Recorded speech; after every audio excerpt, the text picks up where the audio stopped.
नमस्कार, जय हिंद दोस्तों। स्वागत है आपका आज के नए क्लास हिंदी शिक्षण शास्त्र अर्थात हिंदी पेडागोजी के क्लास में। यह वीडियो सीटेट परीक्षा के लिए काफी महत्वपूर्ण व उपयोगी है, तो इस वीडियो को शुरू से अंत तक जरूर देखें। तो चलिए वीडियो को स्टार्ट करते हैं।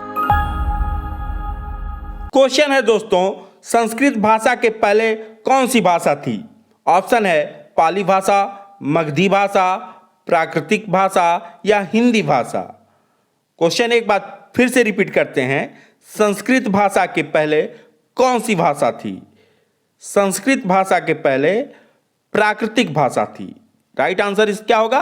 प्राकृतिक भाषा। सभी प्रश्न सीटेट के लिए काफी महत्वपूर्ण है, अतः वीडियो को शुरू से अंत तक जरूर देखें।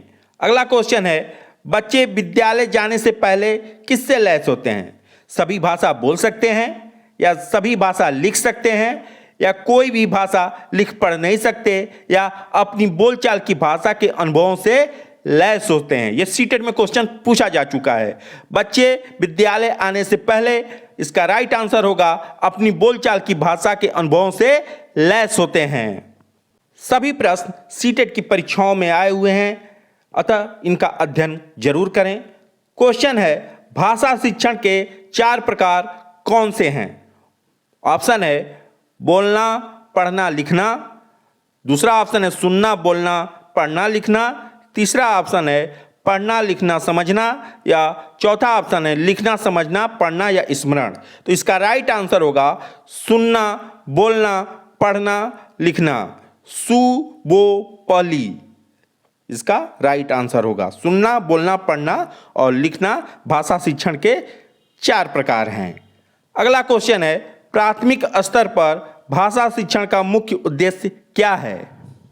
ऑप्शन है अक्षरों की बनावट के प्रति सचेत करना या मातृभाषा की लिपि की पहचान करवाना या सहज अभिव्यक्ति का अवसर देना या व्याकरणिक नियमों को कंठस्थ करवाना।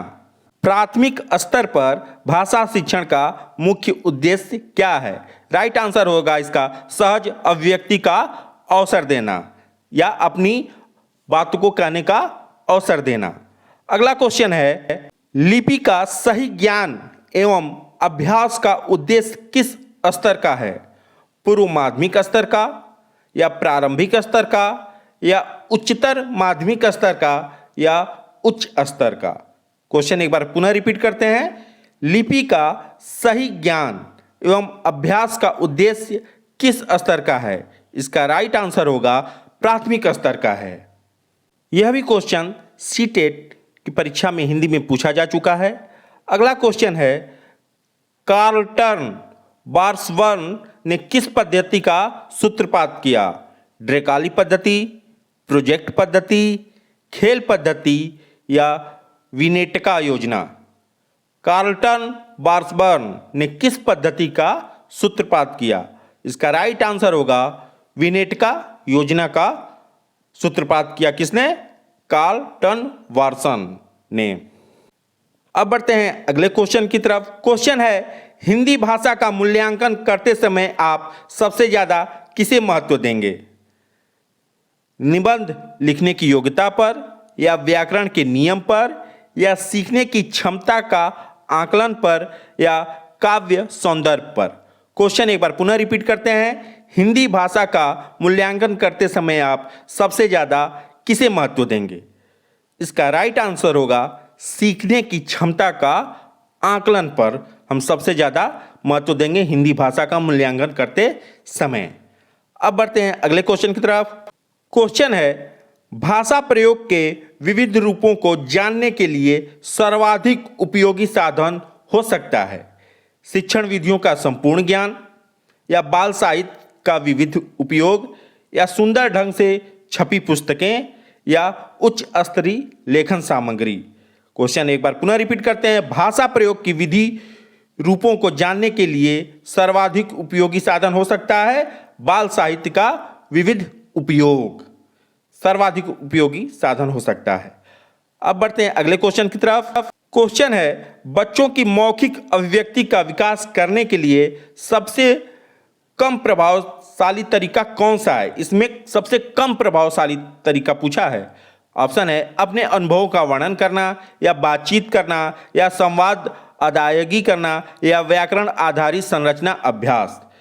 तो बच्चों की मौखिक अभिव्यक्ति का सबसे विकास करने का सबसे कम प्रभावशाली तरीका है व्याकरण आधारित संरचना का अभ्यास करना। यह सबसे कम प्रभावशाली तरीका है। अगला क्वेश्चन है बालक के भाषा अर्जन में महत्वपूर्ण है। बालक के भाषा अर्जन में क्या महत्वपूर्ण है? भाषा का शिक्षक, या भाषा का व्याकरण, या भाषा के विभिन्न रूपों का प्रयोग, या पाठ्यपुस्तक। एक बार पुनः क्वेश्चन रिपीट करते हैं। बालक के भाषा अर्जन में महत्वपूर्ण है, इसका राइट आंसर भाषा के विभिन्न रूपों का प्रयोग बालक के भाषा अर्जन में सबसे अधिक महत्वपूर्ण है। क्वेश्चन है व्याकरण शिक्षण की वह पद्धति अपेक्षाकृत अधिक उचित है जिसमें बच्चे नियमों का कंठस्थ कर लेते हैं, या बच्चे उदाहरणों से नियमों की ओर जाते हैं, या तीसरा ऑप्शन है नियमों से उदाहरणों की ओर जाते हैं, और चौथा ऑप्शन बच्चे सूत्रों का प्रयोग करते हैं। तो उदाहरण से नियमों की ओर मतलब आगमन विधि, और नियमों से उदाहरण की ओर मतलब निगमन विधि। तो इसका राइट आंसर होगा बच्चे उदाहरणों से नियमों की ओर जाते हैं, अर्थात आगमन विधि द्वारा। अब अगला क्वेश्चन है राष्ट्रीय शिक्षा नीति 2020 निम्न में से क्या कहती है? सभी भाषा अधिगम मातृभाषा में होना चाहिए, विद्यालय में अधिगम के लिए बहुभाषिकता और भाषाओं की शक्ति का आवश्यक है, आगे की शिक्षा को सहज बनाने के लिए विद्यालय के प्राथमिक चरण में माध्यम के रूप में अंग्रेजी भाषा हो, बच्चों की अपनी रुचि के अनुसार अनेक भाषाएं सीखनी चाहिए। क्वेश्चन है राष्ट्रीय शिक्षा नीति 2020 क्या कहती है कि विद्यालय में अधिगम के लिए बहुभाषिकता और भाषाओं की शक्ति आवश्यक है।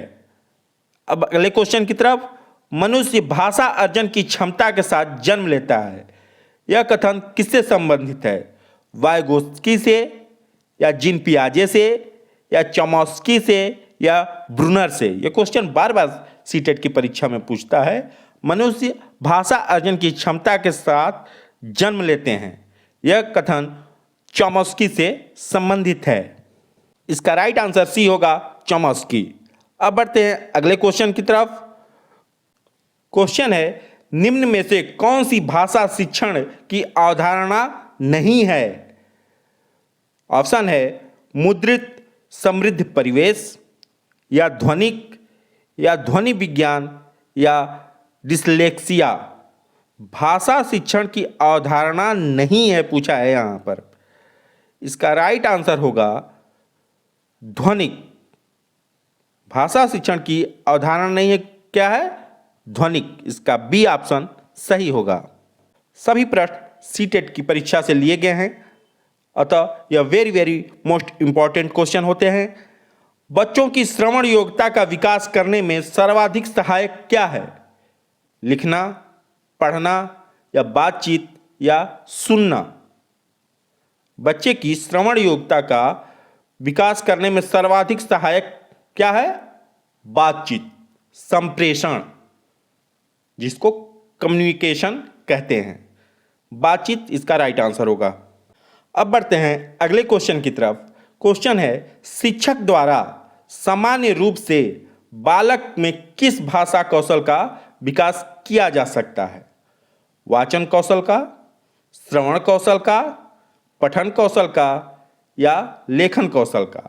यहां पर ध्यान रखिए, पूछा है शिक्षक द्वारा सामान्य रूप से बालक में किस भाषा कौशल का विकास किया जा सकता है? किस भाषा कौशल का विकास किया जा सकता है? इसका राइट आंसर होगा श्रवण कौशल का विकास शिक्षक द्वारा किया जा सकता है। अगला क्वेश्चन है भाषा अर्जित करने की प्रक्रिया में किसका महत्व सर्वाधिक है? भाषा कक्षा का, या भाषा प्रयोगशाला का, या पाठ्यपुस्तक का, या समाज का? एक बार पुनः क्वेश्चन रिपीट करते हैं। भाषा अर्जित करने की प्रक्रिया में किसका महत्वपूर्ण योगदान है? वह है समाज का। राइट आंसर इसका होगा समाज का सर्वाधिक महत्वपूर्ण योगदान है। क्वेश्चन है चॉम्स्की के अनुसार कौन सा कथन सही है? ऑप्शन है बच्चों में भाषा सीखने की क्षमता नहीं होती है, बच्चों में भाषा सीखने की जन्मजात क्षमता होती है, बच्चों में भाषा सीखने की क्षमताएं बहुत सीमित होती हैं, और लास्ट ऑप्शन है बच्चों को व्याकरण सीखना जरूरी है। यहाँ कौन सा कथन सही पूछा है? तो यह है बच्चों में भाषा सीखने की क्षमता जन्मजात होती है, यह राइट आंसर होगा चॉम्स्की के अनुसार। अब बढ़ते हैं अगले क्वेश्चन की तरफ। क्वेश्चन है बच्चों की भाषा का आकलन करने के लिए सबसे उचित तरीका क्या है? ऑप्शन है बच्चों की लिखित परीक्षा लेना, या बच्चे के भाषा प्रयोग का अवलोकन करना, या बच्चों में किताब पढ़वाना बच्चों से, या बच्चों से परियोजना कार्य करवाना। परियोजना कार्य मतलब प्रोजेक्ट। क्वेश्चन एक बार रिपीट करते हैं। बच्चों की भाषा आकलन करने के लिए सबसे उचित तरीका बच्चों के भाषा का प्रयोग का अवलोकन कराना है, का राइट आंसर होगा। अब बढ़ते हैं अगले क्वेश्चन की तरफ। हिंदी में विज्ञान संबंधी पाठकों का पढ़ाने का क्या उद्देश्य है? ऑप्शन है विज्ञान विषय को गहराई से जानना, या विज्ञान की भाषा को समझना, या विज्ञान के प्रति जिज्ञासा बढ़ाना, या विज्ञान के संदर्भ में हिंदी का प्रयोग करना। राइट आंसर होगा विज्ञान की भाषा को समझना। वीडियो अच्छा लगा हो तो चैनल को लाइक और सब्सक्राइब करना ना भूलें। धन्यवाद। Thank you. जय हिंद, जय भारत।